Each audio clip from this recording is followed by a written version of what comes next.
cooperative until they had control over me, and once they had control over me, to comply. He said, do you have any questions of me at this time? I said, you're going to tell them that I'm a U.S. soldier, right? He said, don't worry, Special Inspector. Nothing's going to happen to you. You'll be fine. Yes, sir. And I was given the order that if things got out of control and I needed to stop the exercise, the code word to index or stop the exercise was red. And I repeated that word back to him. Red is the code word. Code word is red to index.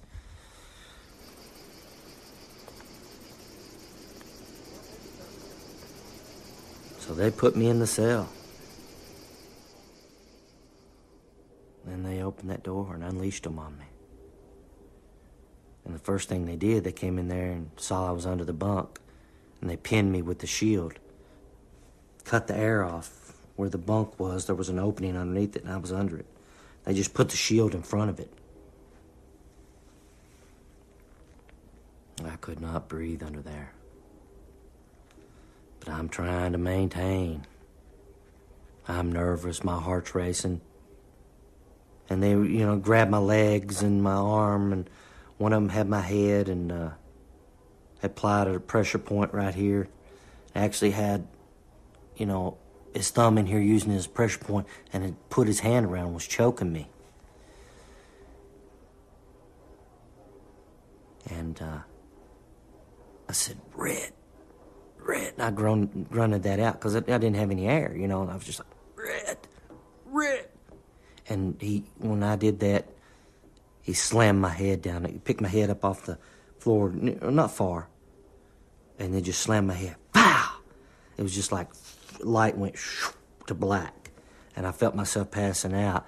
And then they jerked me, and it was almost like they, pulled me back too. And I said, I'm a U.S. soldier. I'm a U.S. soldier. And he was like, bam, one more time. And when he did that, it was just like had thrown ice cold water all over me. From my head to down the back of my spine to the fingertips and toes and in my joints. It was just like being shocked. And I was out. They haven't been told that I'm a U.S. soldier. Which I later learned, they were told that I was a unruly detainee that already assaulted a guard and a sergeant.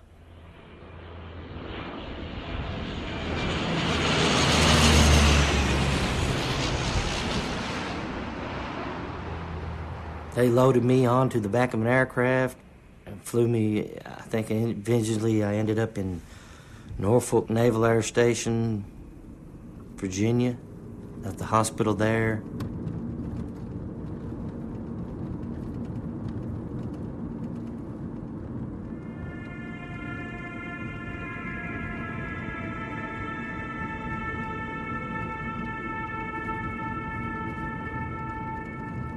A mood disorder due to traumatic brain injury with mixed mood, incongruent psychotic features, and cognitive disorder not otherwise specified, manifested by dysomnia with memory and cognitive deficits and subtle dysmetriae. Traumatic brain injury was due to a soldier playing the role of a detainee who was non-cooperative and was being extracted from a detention cell in Guantanamo Bay, Cuba, during a training exercise. I still suffer from terrible, horrible headaches in the area that I was injured in. But the nightmares, they're frequent, nearly every night. I'm learning how to deal with them immediately after I wake up, because they wake me. And I used to be in a panic. Used to not know where I was, who I was. Used to startle my son in the middle of the night, the screaming and all that.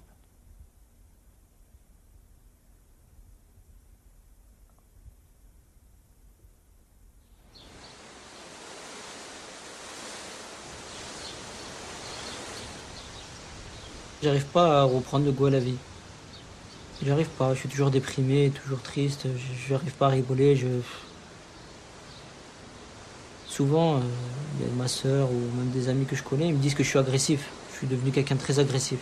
Alors que moi, je le sens pas. Pour l'instant, j'ai du mal à avoir des perspectives de l'avenir, pour l'instant. Quand j'aurai pas le sentiment d'être sorti définitivement de ce cauchemar, moi, je peux pas me projeter dans l'avenir. Je peux pas me dire, bon, bah, plus tard je ferai ci ou plus tard je ferai ça. J'arrive pas à faire de projet.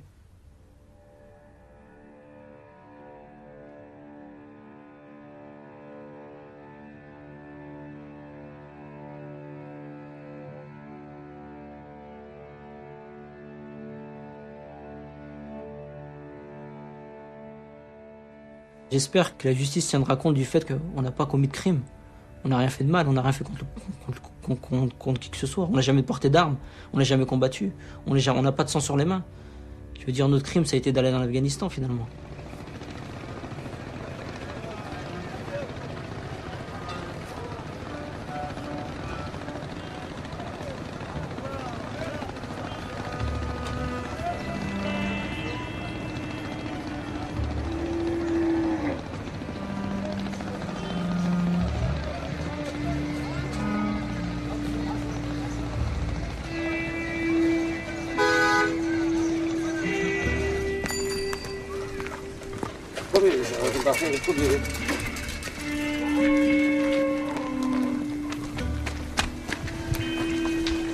اینی ساحه طرف زمینه مزدی بریم این طرف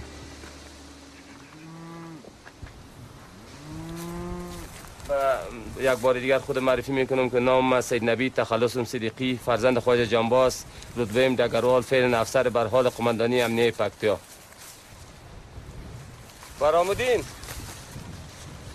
برآمدین یک دو ساعت آود کار باز چه وقت بیاییم یک دو ساعت آود کار ماست هاو نه بلندش نکن کم باشه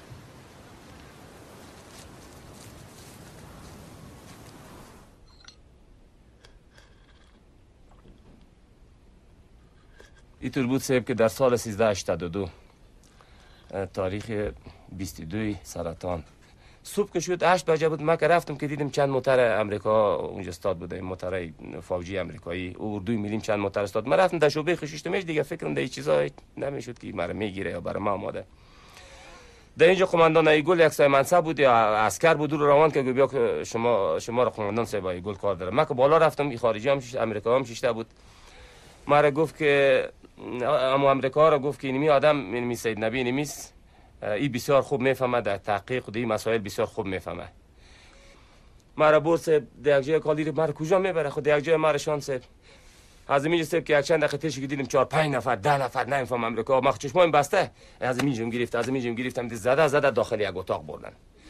اونجا دیگه صاحب دیرشیر به عکسو کشیدند و کالا رو به دیگه سو کشیدند. توم دکون ما دست بزنیم من دکون پلیس زیر لغت انداختن درپ و دوپ صاحب شروع کردن.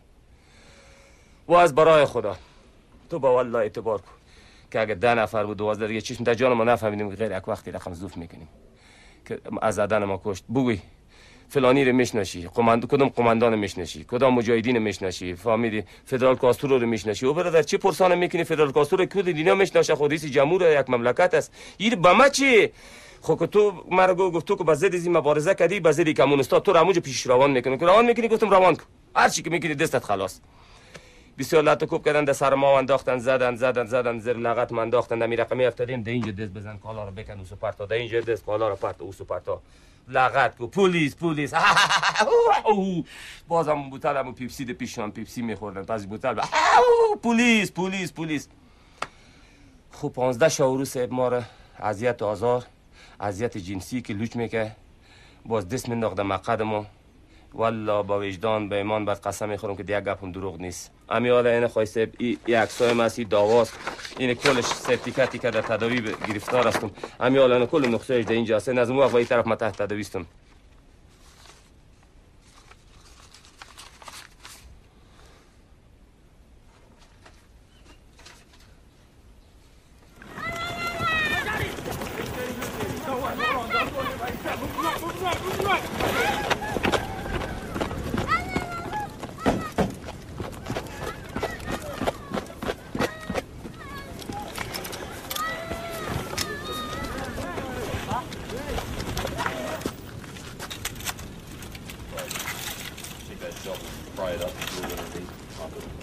این صبح ساعت 8 بجه بود. او آمد، او امریکایی نه اجازه میخواه از کسی. او تو سر به خود سرانه مرا در پالی دروازه گرفت، دستای ما بسته کرد. نام ما جنت گل است. ما هستم از گردیز، از قریه شکرخیل. و فعلا همی مزدوری یک جای دیگه جای مزدوری میکنیم. یکی خودم ما بودم، یک پدر ریش موی سفیدم است که او تقریبا از سنش از 90 بالاست دیگه، 94 یا 95 سال است. او را همچنان دستا و پایش بسته کرده بود. او را هم گرفت، ما را هم گرفت. باز برد ما را دمی کمپاین، یک گان 10 روز ما دم اینجا بودیم.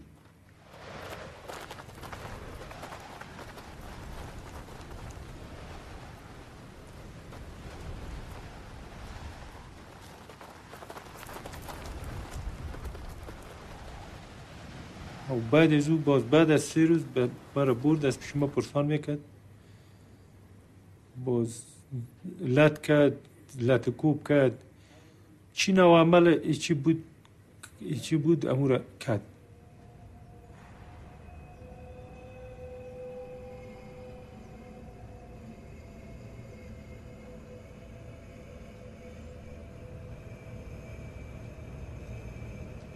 ما ایره برد گفته میتونیم که ای تو تحقیق نبود که یک نفر که از یکی تحقیق میکنه، نمیشته میکنه، او از او گپ میزنه، لیکن ای تو خاصی تو قسمش قسم تحقیق وری نبود.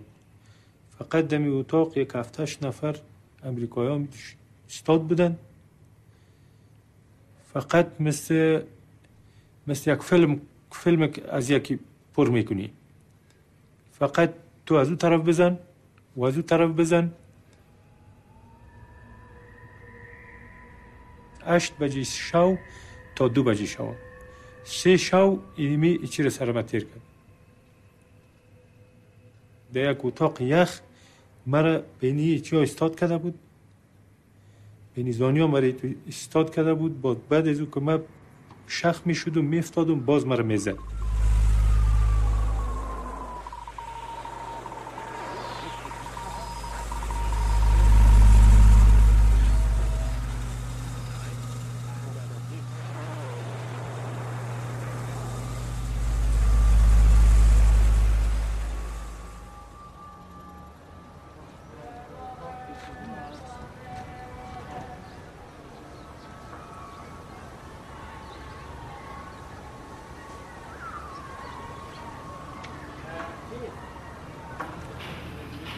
موږ تقریبا په 2015 کال کې په ټول افغانستان کې 114 کیسونو باندې کار کړی.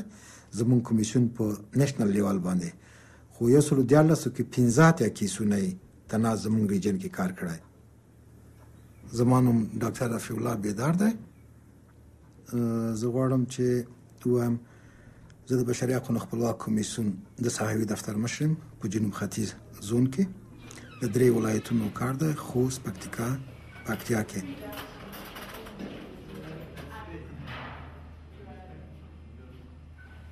زه فکر کوم چې ډېر عمده پیښې چې زموږ په دې منطقه کې پیښیږي دا د ویلو وړ ده چې د قندهار نه را په دې خوا دغه قوس د جنګ په دې ولایتونو کې په 2مه درجه شدت د جنګ کې مونږ واقع یو، په جنګي حالاتو کې کار کوو. ډېرې پیښې او شکایتونه دا دي چې د غلطو اطلاعاتو په اساس باندې خلک نیول کېږي او د هغو ترجمانانو، د هغو خلکو یا افغاني کادرونو د قومي اړیکو په اساس باندې، د سیاسي پخواني اړیکو په اساس باندې دیو نیول کېږي. نو د تلاشی په دوران کې کورونه ورته ورانېږي. من تو فکر میکنم که این راپور به یک خصومت شخصی بود.